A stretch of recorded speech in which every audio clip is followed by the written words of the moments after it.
শুভ জন্মাষ্টমী। হিন্দু সম্প্রদায়ের আরাধ্য ভগবান শ্রীকৃষ্ণের আবির্ভাবের এই দিনে দুপচাঁচিয়া উপজেলার তালোড়া পৌরসভা এলাকা মেতেছিল ধর্মীয় ভাব গাম্ভীর্য আর আনন্দ উৎসবে।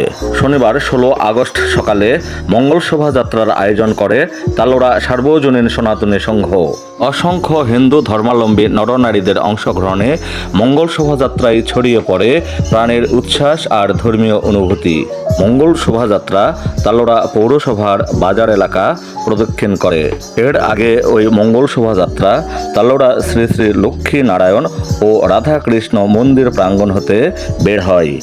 মঙ্গল শোভাযাত্রায় নেতৃত্ব প্রদান করেন তালোড়া সার্বজনীন সনাতনী সংঘের সভাপতি সুভাষ প্রসাদ কানু, সাধারণ সম্পাদক সুব্রত চন্দ্র ঘোষ এবং সাংগঠনিক সম্পাদক রতন চন্দ্র দাস প্রমুখ।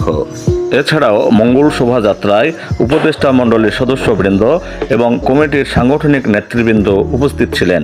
জন্মাষ্টমীর কর্মসূচি হিসেবে বিকালে মন্দির প্রাঙ্গণে আলোচনা সভা অনুষ্ঠিত হয়। সত্যের সন্ধানের ডেস্ক, দুপচাঁচিয়া, বগুড়া।